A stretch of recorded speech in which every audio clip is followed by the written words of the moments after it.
The Instagram post hit me like a fist to the chest. My sister, Lily, lounged on a sun-drenched boardwalk in Miami, Florida, her sunglasses perched low, a frosty mojito in hand. The caption? Living my best life. She looked radiant, carefree, like a year of gallivanting had polished her into someone new.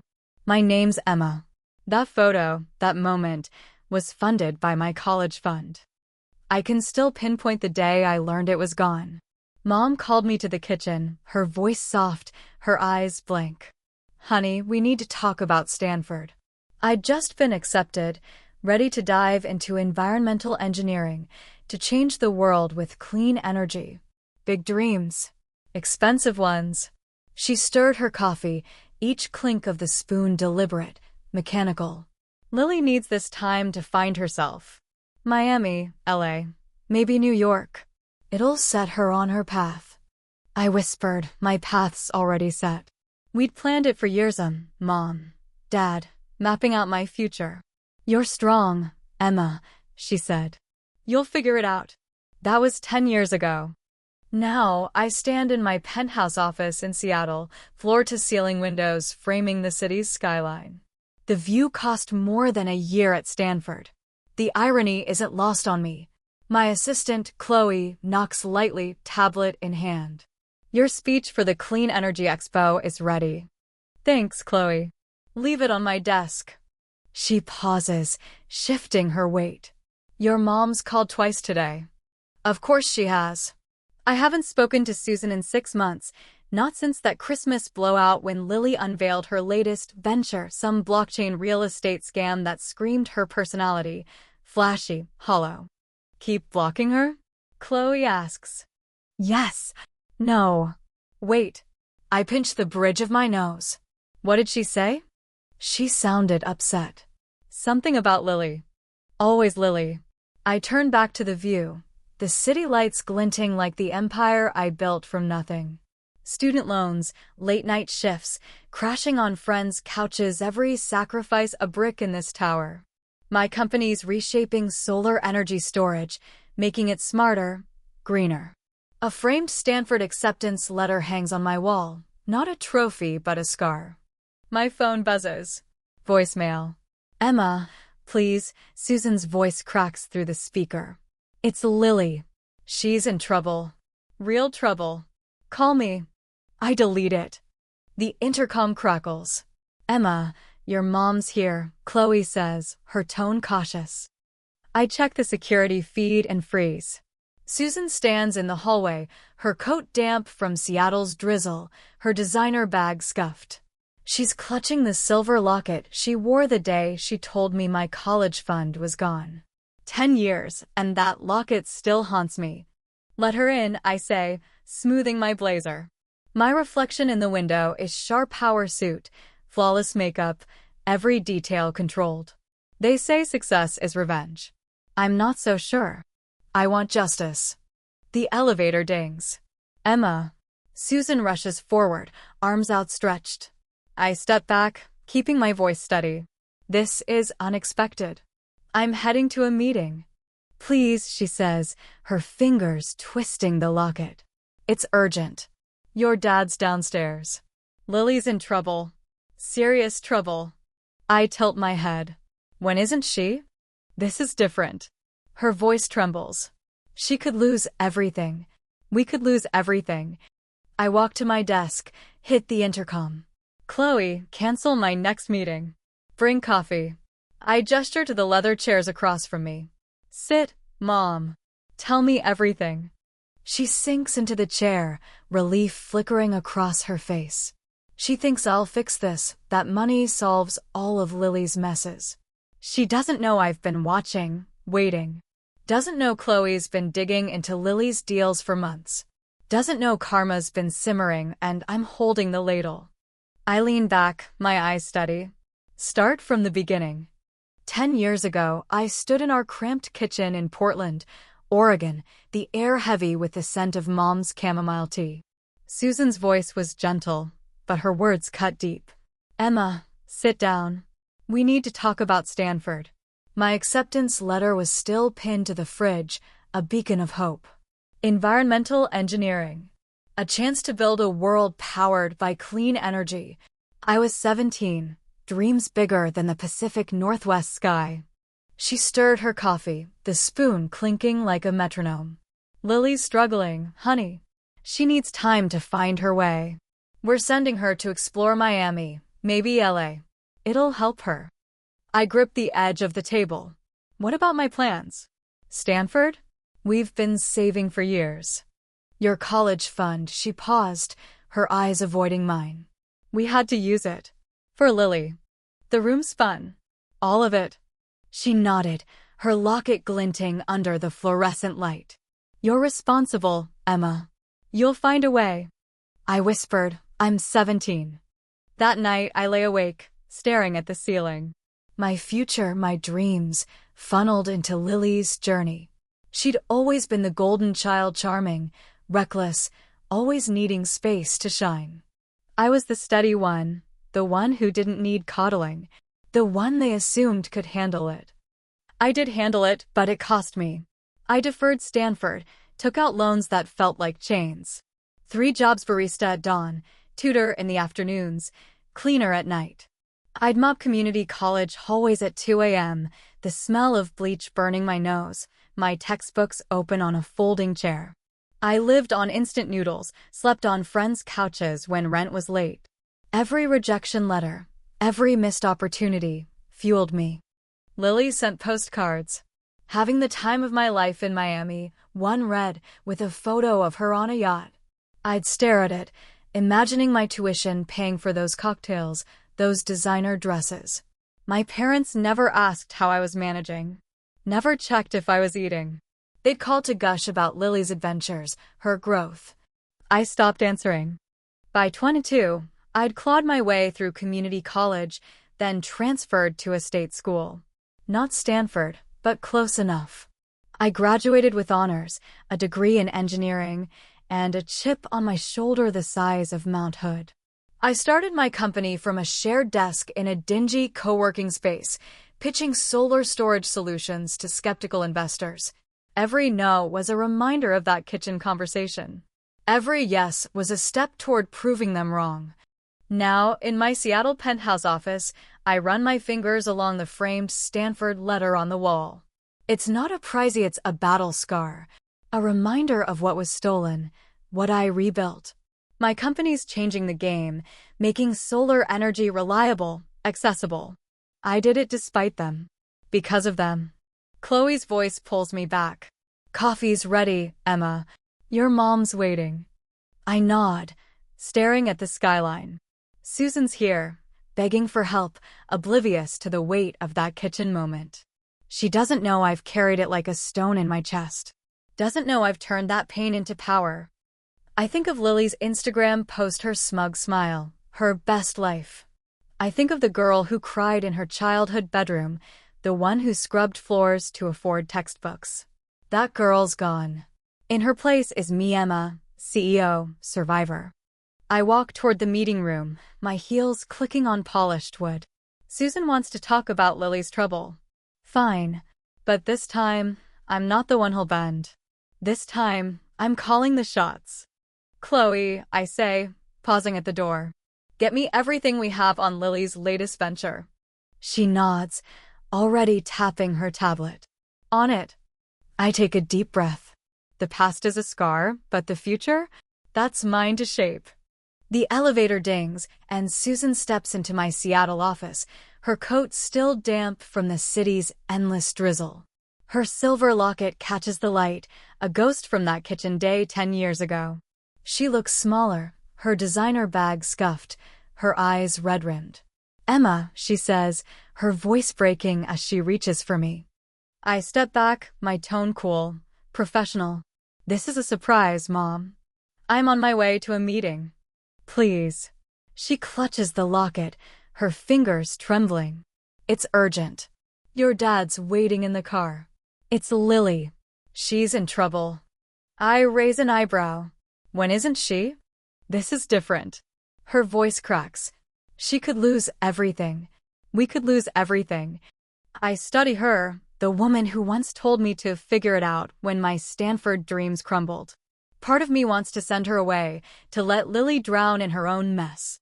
But another part, the part that's been waiting for this moment, wants answers. Wants control. I walk to my desk, hit the intercom. Chloe, cancel my next meeting. Bring us coffee. I gesture to the sleek leather chairs across from me. Sit, Mom. Tell me everything. Susan sinks into the chair, relief flickering across her face. She thinks I'll fix this, that my money, my power, can erase Lily's latest disaster. She doesn't know I've been watching. Doesn't know Chloe's been digging into Lily's so-called business for months. Doesn't know I'm not here to save anyone. Start from the beginning, I say, leaning back, my hands folded. She hesitates, twisting the locket. Lily's been working on this new venture. Something about digital real estate, blockchain, I don't fully understand it. Of course she doesn't. She never did. She said it was her big break, Susan continues, her voice pleading. But now there are investors, angry ones. They're saying she lied, that the company isn't real. They're threatening lawsuits. I keep my face neutral, but my pulse quickens. This is worse than I expected and exactly what I'd hoped for. How much money are we talking about? She swallows. Millions. Maybe 5, maybe more. And there's legal trouble. Serious legal trouble. I let the words hang, the hum of my eco-friendly air system filling the silence. Chloe enters, setting down a tray with 2 coffees. Her eyes meet mine briefly. She knows what's at stake. Keep the line open, I tell her. She nods and slips out. Legal trouble, I repeat, picking up my coffee. What kind? Fraud? Embezzlement? Susan flinches. I don't know the details. Lily said it's a misunderstanding. But she's scared, Emma. She needs your help. Lily's always scared when the bill comes due.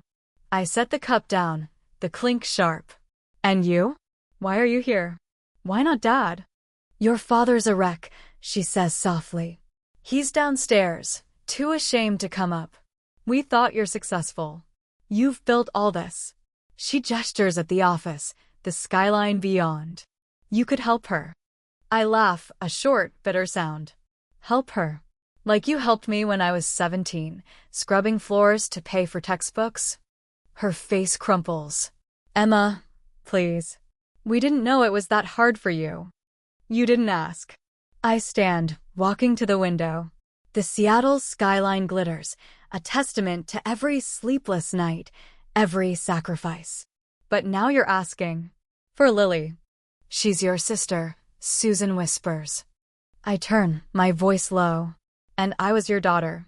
That didn't stop you from giving her my future. Silence stretches between us. She looks down, her hands shaking. I return to my desk, hit the intercom. Chloe, pull everything we have on Lily's blockchain venture. Now. Susan's eyes widen.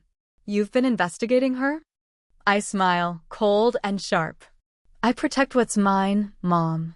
Always have. She thinks I'm here to save Lily. She's wrong. I'm here to settle a debt, one that's been due for a decade. Susan sits across from me, her hands twisting that silver locket, her eyes darting like she's waiting for a lifeline. The Seattle skyline looms behind me, a silent witness to this reckoning. I lean forward, my voice steady. Tell me about Lily's trouble, Mom. No half-truths. She swallows hard. It's the blockchain thing. She said it was revolutionary, buying virtual land, trading it like stocks. Investors loved her pitch. But now they're saying the assets don't exist. They want their money back. How much? I ask, my tone flat. 5 million, she whispers. Maybe 6. I let the number settle, heavy as the rain outside. And the legal issues? They're calling it fraud, she says, her voice breaking. The investors hired lawyers. There's talk of federal investigators. I nod, unsurprised.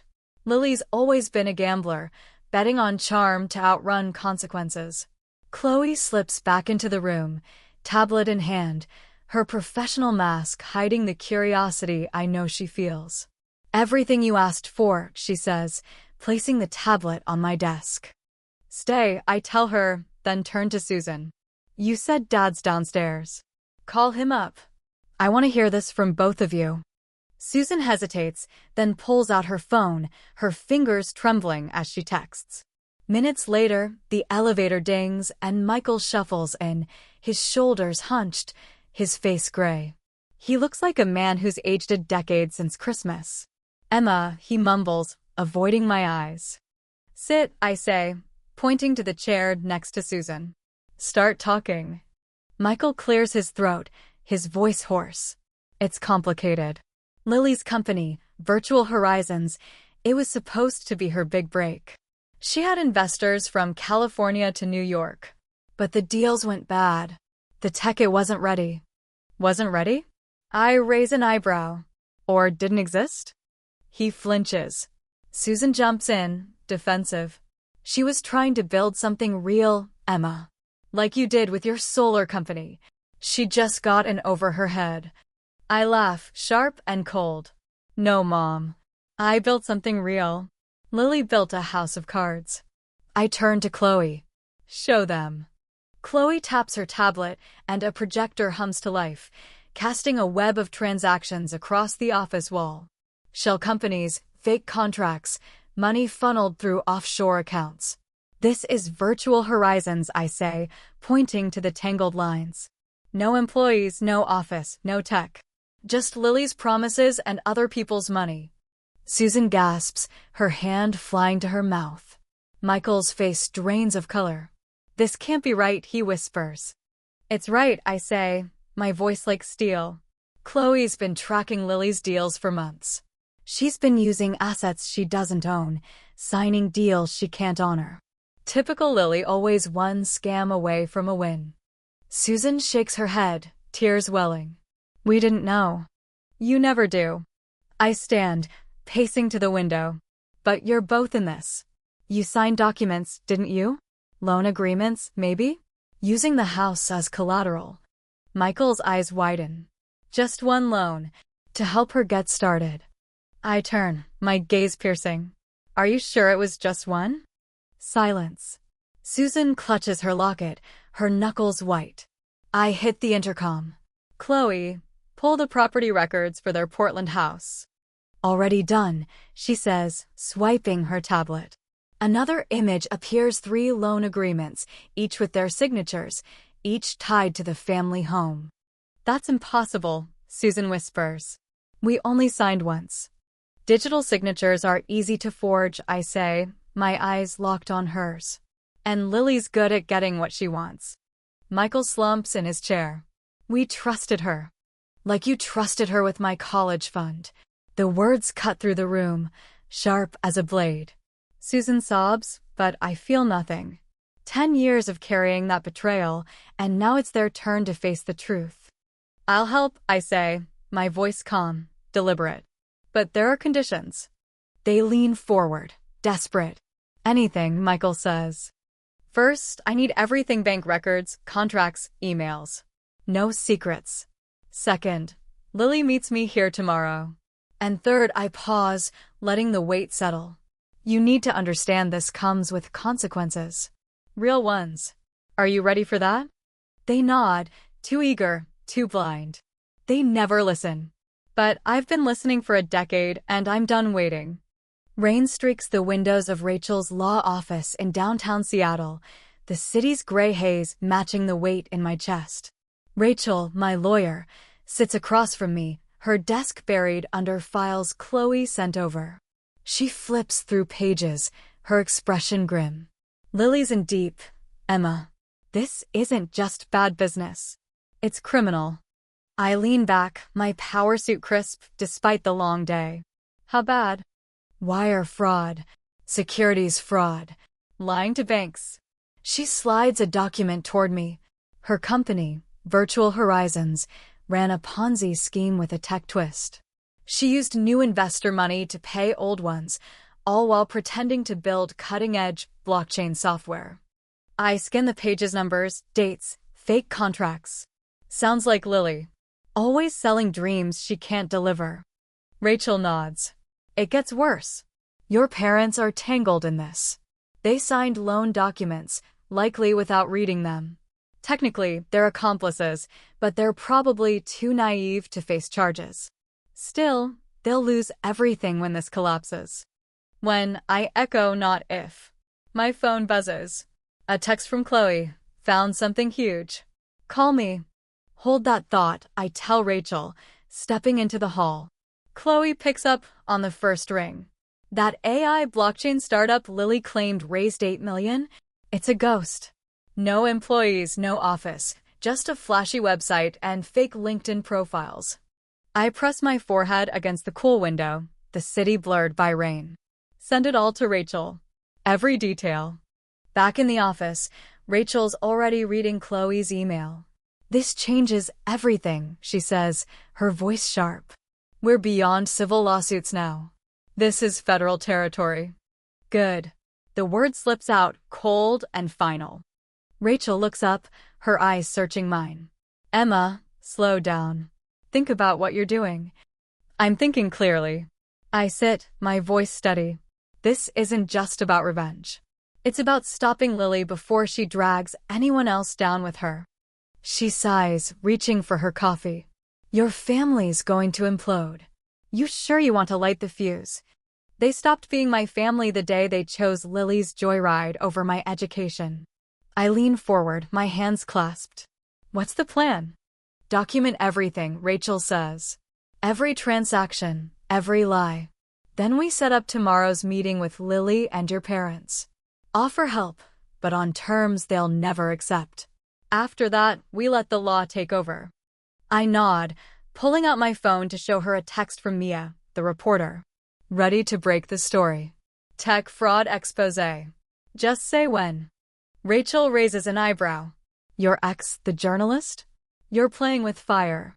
Fire's what I need. I smile, thinking of Lily's Instagrammer Miami selfies, her LA brunches, all paid for with my future. This story could make Mia's career. And it'll make sure Lily can't run. Rachel shakes her head.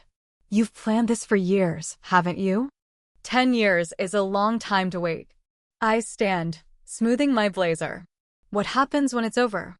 You'll be free, she says. Or you'll be empty. I pretend not to hear, but her words linger. Back at my office, Chloe's waiting, her tablet glowing with new findings. I traced your college fund, she says, handing me a file. It didn't just go to Lily's travels. Designer bags, 5-star hotels, private jet rentals. Your future funded her highlight reel. I flipped through the documents, credit card statements, receipts. $80,000 gone. There's more, Chloe adds. She used your parents' house as collateral for multiple loans. They're not just at risk of losing it. They could face fraud charges. Perfect, I say, but my voice feels hollow. I built an empire from nothing, but this is personal. Meeting's set for tomorrow, Chloe says. Conference room A, 10 a.m. You sure about this? Why does everyone keep asking? I snap, then soften. I'm sure. She hesitates. Revenge changes people, Emma. I like who you are now. I look around my office, awards, patents, proof of everything I earned. Sometimes change is the point. I grab my phone, dial Mia. It's Emma. Tomorrow, after the meeting, you've got your story. Tech fraud. Fake companies. Millions gone. She whistles. You're sure? Never been sure. I hang up, staring at the city lights. Tomorrow, the past catches up. And I'll be holding the door open. Conference room A feels like a courtroom, its glass walls overlooking Seattle's bustling streets. My family sits around the polished table, looking small, out of place. Lily's in a tailored blazer, no doubt bought with someone else's money. Susan clutches her locket, her eyes pleading. Michael stares at his hands, defeated. I take my seat at the head, my laptop open, my voice calm. Thanks for coming. Chloe will join us with the financials. Lily smirks, leaning back. Do we need her here, Emma? This is family business. Everything in this room is business. I click open a file. Let's start with your company. Virtual Horizons. How many entities are you running now? She shifts, her confidence flickering. 3 main ones. They're linked for efficiency. Efficiency, I repeat, my tone dry. You mean tax evasion? Susan gasps. Emma, let's be precise. I pull up a document. Virtual Horizons, founded 2 years ago. Raised $8 million. Claims to own a groundbreaking blockchain algorithm for digital real estate. Lily nods, quick to recover. We're in beta testing. It's complex. Interesting. I click to the next slide. State records show no employees, no office lease, no patents. No tech at all. Her face pales. I press on. But you've got expenses. A $40,000 weekend in Las Vegas. A yacht rental in Miami. Those were investor meetings, she snaps. Instagram influencer parties, I counter, projecting her posts on the screen. Lily in a designer gown, toasting on a yacht. Blessed. Michael clears his throat. Emma, we're here for help, not accusations. You're here because you're desperate. I turn to him, my voice sharp. Did you know Lily mortgaged your Portland house? Not once. 3 times. Susan's hand flies to her locket. 3 times. Show them, Chloe. My assistant steps forward, her tablet casting a web of loan agreements onto the wall. These are the contracts, Chloe says, her voice steady. Your signatures appear on all 3, using your home as collateral. That's impossible, Michael whispers. We signed 1 loan. Digital signatures are easy to forge, I say, my eyes on Lily. Right, Lily. She stands, her chair scraping. This is ridiculous. I came for help, not a witch hunt. Sit down. My voice could cut glass. We're not done. Susan's voice trembles. Emma, please. We can fix this. I click another document, my pulse steady. Let's talk about my college fund. $80,000. The screen shows credit card statements, hotel bills, first-class flights. This is where it went. Lily's Miami brunches. Her LA shopping sprees.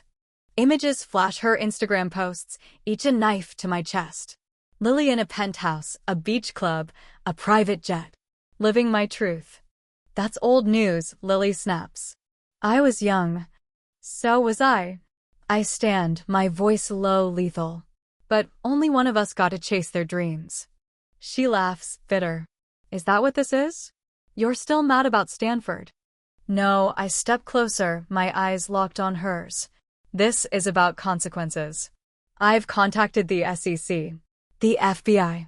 Tomorrow, an expose will detail every fake company you built, every dollar you stole. Susan sobs, her hands covering her face. Michael ages before my eyes. Lily lunges across the table, her face twisted. You're ruining me. Chloe moves fast, stepping between us. Security guards appear at the door. You're ruining yourself, I say, my voice ice. I'm just making sure you can't run. Family doesn't do this. Lily shouts. Family doesn't steal from each other. I gather my laptop. Family doesn't forge signatures. Family doesn't scam investors. Susan's voice breaks. We can fix this, Emma. No, Mom. You can't. I head for the door. The SEC will contact you. Get lawyers. And Dad, start packing. That house isn't yours anymore. Lily calls after me.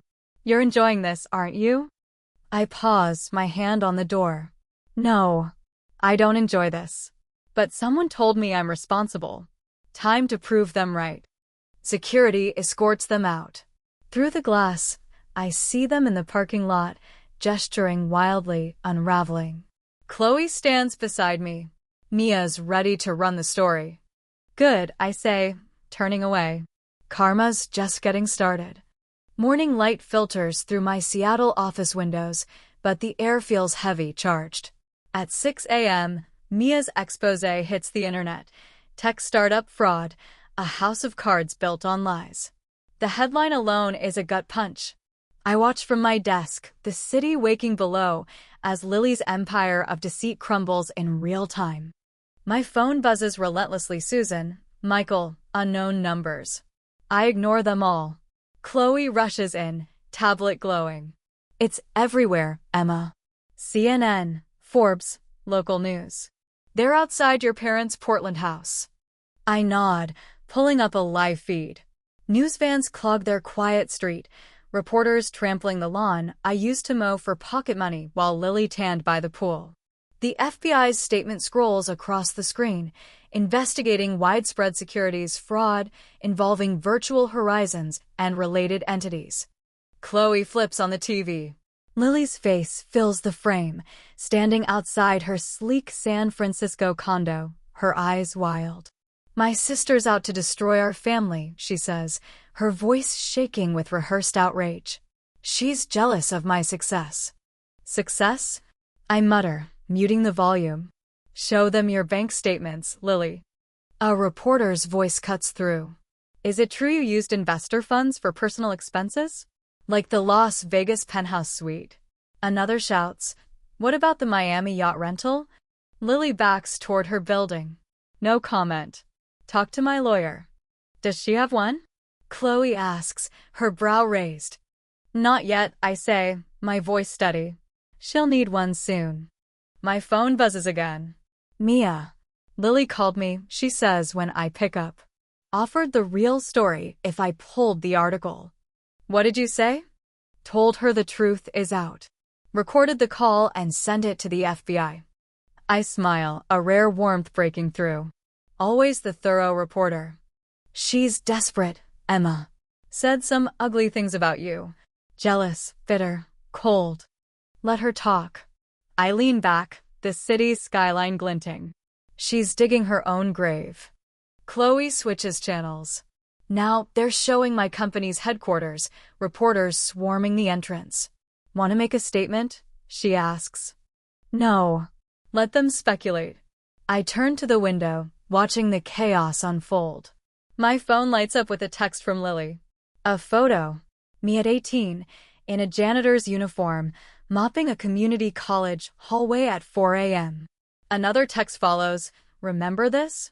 I saw you every morning, coming home from parties. Never helped. Just watched. My chest tightens, memories flooding back exhaustion. Shame. The fire that kept me going. I delete the messages, my fingers steady. Her last cheap shot, I say, handing the phone to Chloe. Does it hurt? She asks, her voice soft. No. It proves I'm right. The TV flashes breaking news. FBI agents escort Lily from her condo, her hands cuffed, her blazer wrinkled. In Portland, Susan and Michael stand on their lawn, papers served, cameras flashing. Their world is unraveling, and I feel nothing. Not joy, not pain. Just certainty. My intercom crackles. Emma, the Seattle Times wants a statement, Chloe says. Patch them through. I take a breath, my voice calm, measured. My sister defrauded investors out of millions while pretending to run a legitimate business. The evidence speaks for itself. As for the personal side, I pause, thinking of that janitor's uniform, the girl who refused to break. The biggest lies aren't in bank accounts. They're the ones families tell themselves to justify their choices. I hang up, turning back to the window. Reporters swarm below, hungry for more. What now? Chloe asks, her tablet still glowing with updates. Now. I smile, faint but real. We watch karma do its work. My phone buzzes again. Susan. I let it go to voicemail. Her voice cracks through the speaker. Emma, how could you? She's your sister. I delete it, my eyes on the skyline. Family loyalty didn't help me at 17. It won't help them now. The news ticker updates, Virtual Horizons CEO detained. Assets frozen. Lily's done running. And I'm done waiting. Tomorrow, the world will know the full story. And I'll be ready for whatever comes next. My Seattle office is quiet, the hum of the city muffled by thick glass. The TV's off, but the news still echoes in my head. Lily in cuffs, Susan and Michael served papers on their Portland lawn. My phone's been buzzing all morning. Susan. Michael. Susan again. I let them pile up, unanswered, until Chloe's voice crackles through the intercom. Emma, your mom's on the line. She's insistent. I sigh, rubbing my temples. Put her through. Susan's voice spills out, raw and trembling. Emma, how could you do this? She's your sister. I lean back, my chair creaking. Funny how family matters now, Mom. Where was that loyalty when my college fund paid for Lily's Miami parties? That's different, she says, her voice breaking. We were trying to help her. And I'm helping you. My tone is calm, deliberate. By stopping her before she drags you into federal prison. Silence. Then, a whisper. We signed those papers willingly. No, I sit forward, my voice sharp. You signed one loan willingly. Lily forged your signatures on the others. Check the dates. You were in California half the time. A choked gasp. Oh my God. The FBI will call today, I say, my words measured. Tell them everything. It's your only shot to avoid charges. What about Lily? She asks, her voice small. What about us? The question stings, unearthing a hurt I thought I'd buried. What about me? I snap, unable to stop myself. Did you ever ask how I paid for college? For my first apartment? For this company. Her silence is deafening. I press on, my voice low. I lived on cereal for 2 years, Mom. Worked 3 jobs. Slept on a friend's floor because I couldn't afford a bed. Where was your worry then? We thought you were fine, she says softly. You were always so strong. I had to be. My throat tightens, but I push through. You didn't give me a choice. Another call beeps. Rachel. Mom, I have to go. Talk to the FBI. Tell the truth. Wait, she pleads. Yesterday, you mentioned the college fund. How did Lily spend it? Is that true? Check her Instagram, I say, my voice cold. Every penny of my future's there in her selfies and cocktails. I hang up, my hands trembling. Rachel's voice comes through, steady and urgent. Emma, the bank just froze Lily's accounts. Your parents too, since they're linked. Good. I stand, pacing to the window. The house gets repossessed this weekend. They can stay with Aunt Linda in Wisconsin. Rachel pauses. Are you sure this is what you want? I stare at the skyline, the city I conquered with nothing but grit. What I want is to go to Stanford without working myself to death. What I want is parents who care about my dreams as much as Lily's. What I want is a family that doesn't treat me like a bank.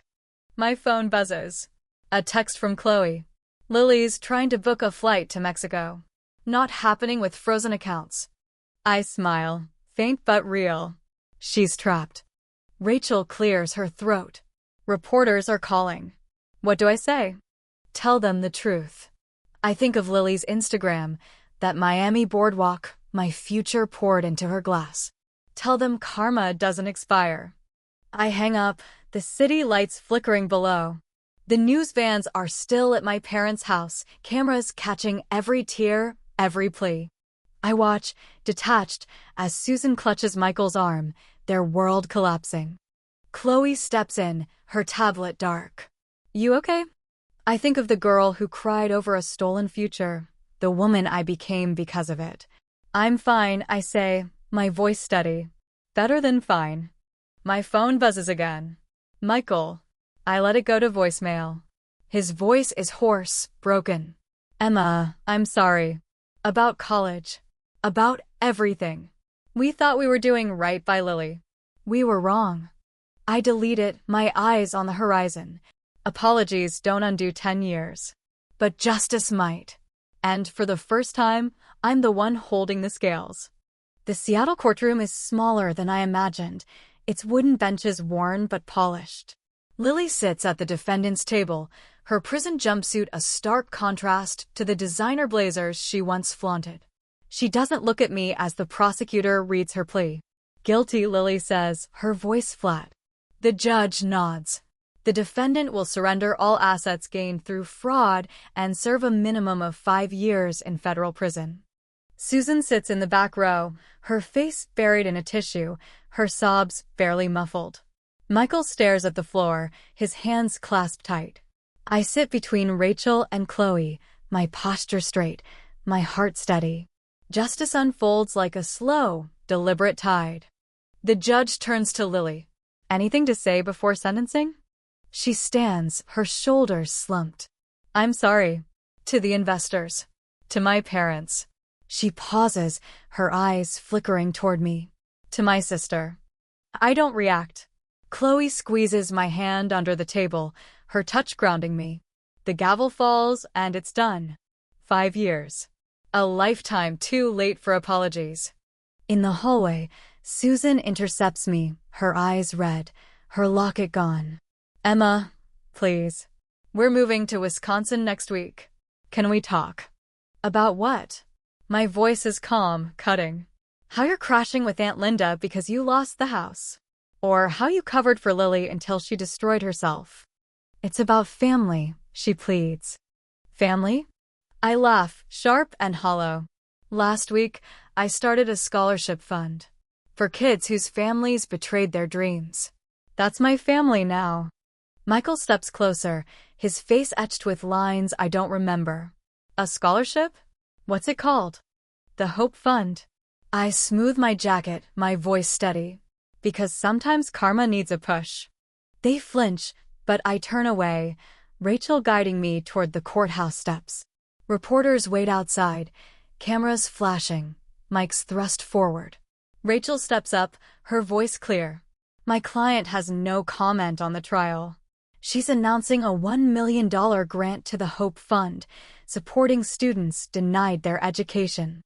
A reporter shouts, "What about your parents' house?" I pause, turning to face her. What about my future? The one they stole. Karma comes full circle. Back at my office, Chloe's ready for the scholarship launch, her tablet buzzing with applications. These kids have stories like yours, she says, her eyes bright. Dreams bigger than their circumstances. Set up interviews with the top candidates, I say. I want to meet them. She hesitates, holding out an envelope. Your mom left this at reception. Inside is a photo from my high school graduation in Portland. I'm alone, clutching my diploma, while Susan, Michael, and Lily pose by her new convertible. A note slips out. I see our mistakes now. I'm sorry we were blind. Throw it away, I tell Chloe, my voice firm. You sure? Before I can answer, Rachel rushes in, phone in hand. You need to see this. She plays a video. Lily, pre-sentencing, in an interview. My sister was right, she says, her voice low. I stole her future. Then I kept stealing. I thought I deserved success without earning it. She proved me wrong. Delete it, I say, my chest tight. Rachel sits across from me. Emma, at some point, you have to let go. Let go. I laugh, bitter. Like they let go of my dreams? No, she says softly. Like someone who's won. Who built something real from pain. My phone buzzes. A text from Michael. The Hope Fund is what you deserved back then. I'm proud of you, despite everything. I stare until the screen dims, the words blurring. Chloe breaks the silence. Scholarship interviews start next week. Want to review the files? I nod, grateful for the shift. She opens a Philia single mom, straight-A student, working night shifts. Like you, Chloe says softly. Schedule her first. I stand, moving to the window. The city lights flicker, a map of everything I've built. Lily's apology, Michael's text, Susan's no, they don't erase the past. But maybe they don't have to. Maybe freedom isn't in forgiving them. It's in outgrowing them. Emma, Chloe says, you're doing something incredible. I smile, faint but real. I'm just getting started. The Seattle auditorium buzzes with anticipation as I step to the podium. 50 students sit before me, clutching Hope Fund acceptance letters, their eyes bright with dreams. Parents in the back record videos, some wiping tears. Chloe gives me a thumbs up from the side.